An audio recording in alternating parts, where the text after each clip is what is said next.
Okay, so welcome to my TED Talk. This is something that's been on my mind for a while, and it's my reason for franchising, I guess. To explain, a lot of people think franchising is just like easy money, you get to just live on a beach and money comes in for nothing. It's actually a really hard business to get going, like super hard. That's why not many people do it, I guess, in comparison to doing other businesses. I have a thesis around why I've done franchising. Obviously, there's an opportunity to build something that's worth some money. That's part of it, but we're not going to be able to do that unless we can solve a problem. And it got me thinking about this chart here that's behind me. Excuse my crap handwriting and things like that, but I just wanted to at least put the idea out and get people's thoughts on this, because this has been my experience in building a service business. And I think what we have at Freshfront kind of solves some of that. And I want to try and explain the method to the madness. So we'll swing over here. If you can see it, this is a drawing my daughter did, so it's pretty cool.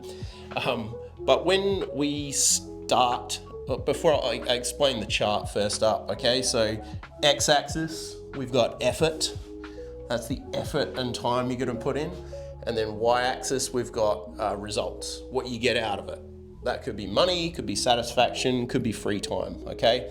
That's really important to understand. So it's not just money, it's not just profit, it's not just revenue, it's overall results, right? So when we start a business, particularly in the service industry, because it's really easy to get into, it's easy to start, hard to scale.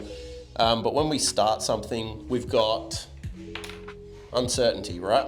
So I had that. I was in a corporate job. I wanted to create something for myself. I wanted control. I had some goals that I wanted out of the business, but there was a shitload of uncertainty. I didn't know how this was going to go. When you start, the initial path is pretty slow. There's a period of just kind of doing two parts of bugger all. Excuse the noise if you can hear it outside. The other guys are just doing some stuff. But initially there's bugger all. You don't know the service, you don't know how to sell it, you don't know how to quote it, you don't know how to get leads. And let's look at exterior cleaning.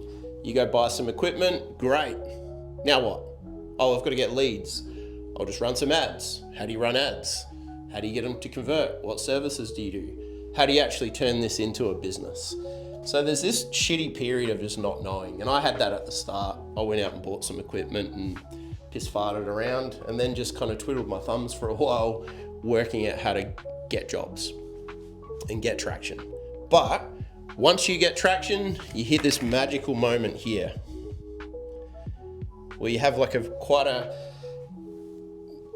boost through ego and revenue, and you feel like you've unlocked a cheat code in life. And that was my experience. When you get the first jobs in, people pay you. When you realize that people will pay you to do stuff for them, it's like a massive mental unlock, and you get a lot of traction. You start making money, or at least putting money through the business.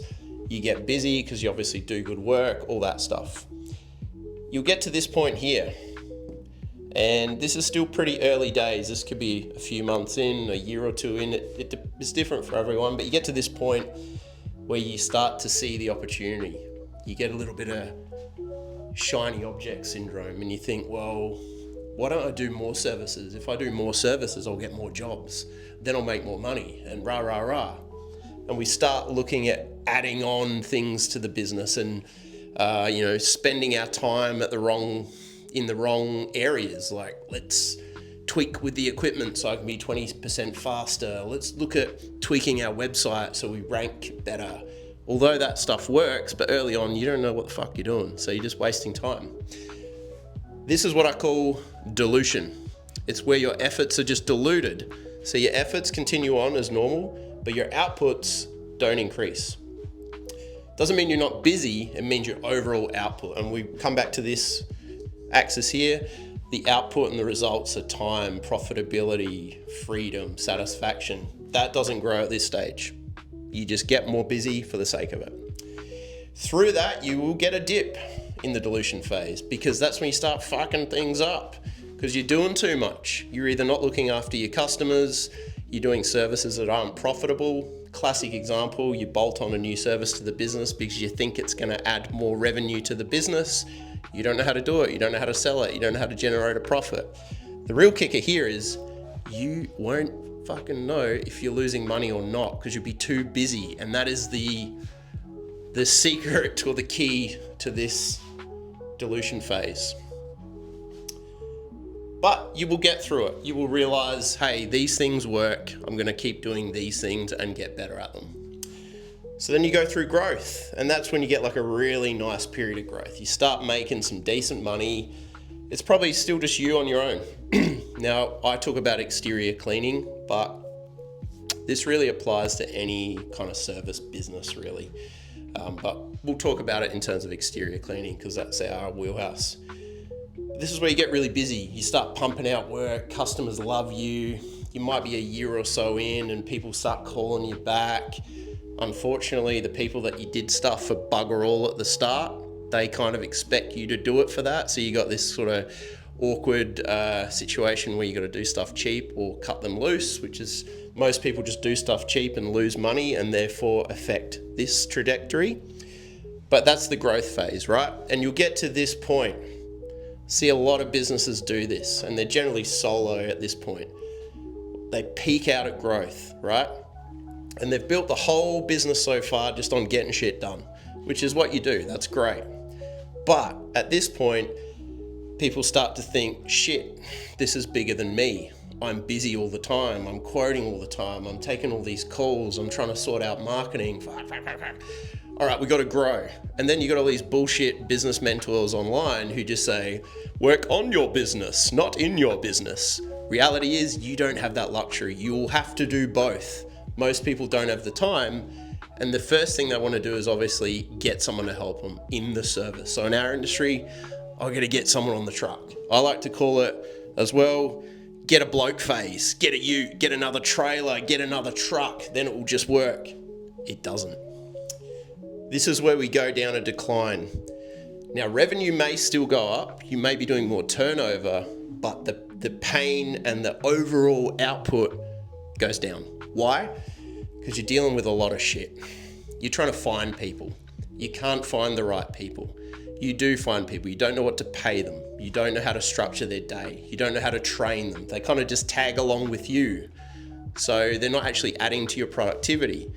You'll get people that look really good and do a few weeks and then leave you and screw you over. If you can get them out there doing the service, they're going to break things and make customers unhappy, and you realize that you can't replicate yourself. You'll do this until you hit a point that I call max pain. This is where you're like, fuck this. This is bullshit. This is not working. This is sometimes when people just give up or they go into a rebuild mode. So why does that happen? Well, the natural progression to grow a business is to hire a person to help you out. And that's normally in the service. You know, that's the main constraint, right? So you hire a person. How do they know what to do? How do they get trained up? How do they produce the same results that you are producing? You need training. So you got to build a training system. Now at the start, that might just be a checklist. That might be something, but most people don't have the time because they're doing all of this. There's no time to build all that out. And I laugh at some of these online business coaches that say, just do this, download our template. That's fine. But if it's not for your business, it's not going to work. You've still got to coordinate that and structure it. So it's not a one-size-fits-all thing. Certainly not complex. It's not hard to do, but it's a time thing. So you've got to kind of, I call it like building the parachute on the way down. You've got to run your business and build the parachute. It fucking sucks. But you'll get to this point of max pain where you have a realization. I certainly had that, and I decided to go that way, fortunately, and we changed a bunch of things, and I got a little bit of growth. You get to that recovery point. Now, I should mention, in business, there are sweet spots. This one here is probably a sweet spot. You're doing the work, you're doing everything, but you're making good money and you're in control. You don't have really anyone to answer to outside of customers. The problem with that is it's probably not sustainable because you're burning it pretty hard. You're doing everything. So it's good for a period of time, but not forever. That's why you've decided to grow, and then you've hit this pain period. But you recover out of it. Generally, it's from scaling back or making tough decisions.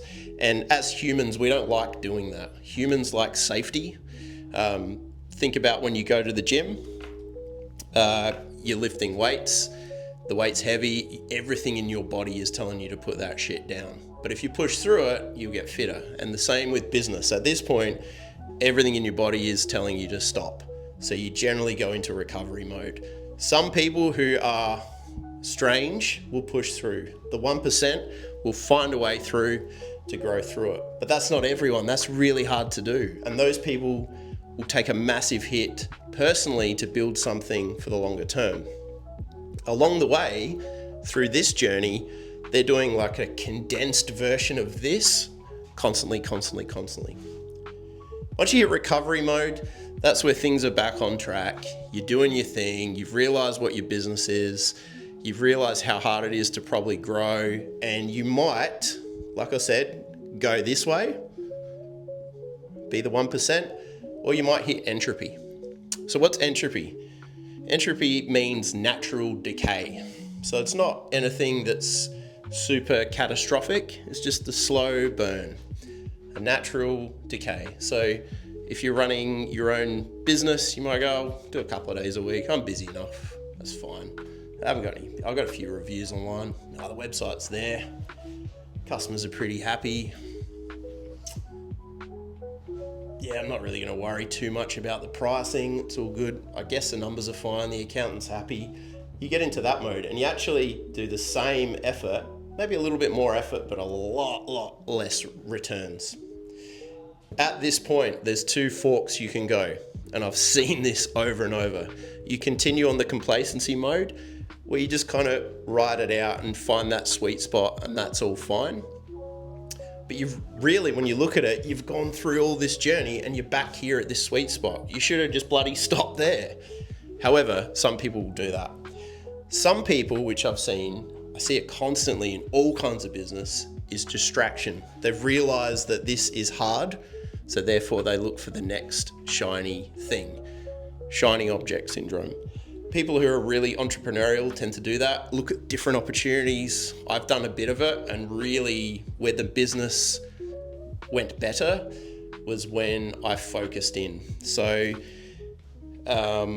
building the Fresh Front original business, it really skyrocketed when I really focused in on operations and marketing. Then we hit a point where we couldn't grow further, like to grow to where we wanted to go, realized we needed a different model, and that model was franchising. That's why we're here now. We tried to do that 1 foot in each bucket for a long time, for a year or two, year and a half. Didn't really work. Didn't work until I scaled everything back and went all into the franchise model. And it's early days, but we're getting much more traction. So distraction comes in the form of, I might just sell some equipment on the side. I might do this other side hustle. I might do this other online bullshit thing that doesn't work. I might sell a course. I might run a YouTube. Like, why not just stick to the thing that works? The problem is, it's really fucking hard. So hard things, people don't like doing hard things. But that's how you get to where you need to go. So that is a traditional, I guess not traditional, but that's just my interpretation of like a service business. It might not make any sense to you, but that's been my experience. And I can almost look at 90% of other small businesses, particularly in our industry, and just map them straight into that and tell you at what point you're at. So franchising, where the hell does that come into it? Is it just Marty collecting a big royalty to make heaps of money for doing nothing? Absolutely not.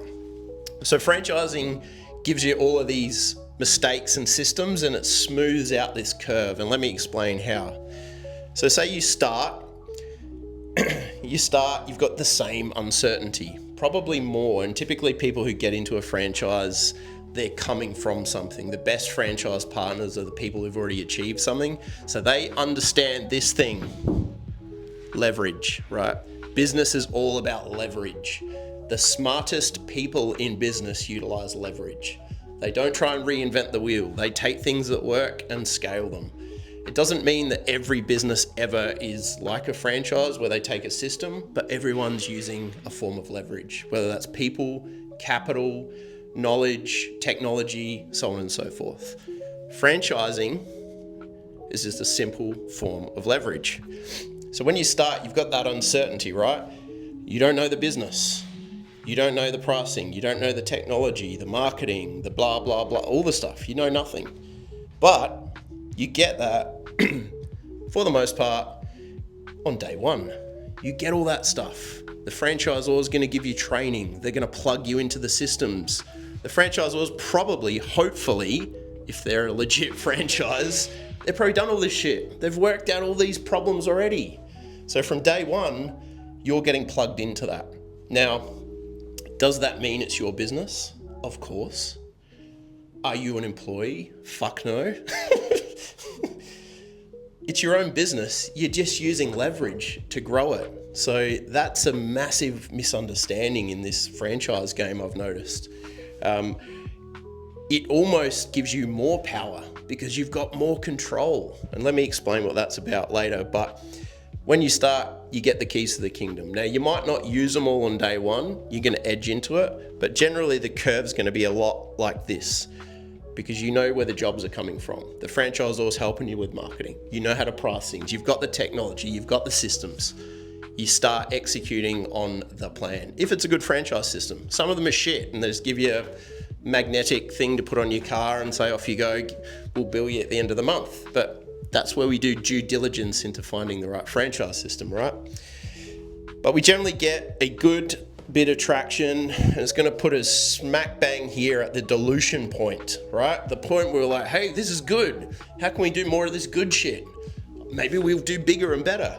But this is where a franchise system's going to go, no, keep doing the services we've got and pull on these levers, pull on the marketing. Let's look at our pricing, our profitability, our average ticket, all the stats. And a good system is going to help you, guide you through that because they've done it all before. They've seen it all before. And boom, you're going to skyrocket straight to one-way trip to Sweet Spot Island. So you're going to hit your sweet spot a lot quicker.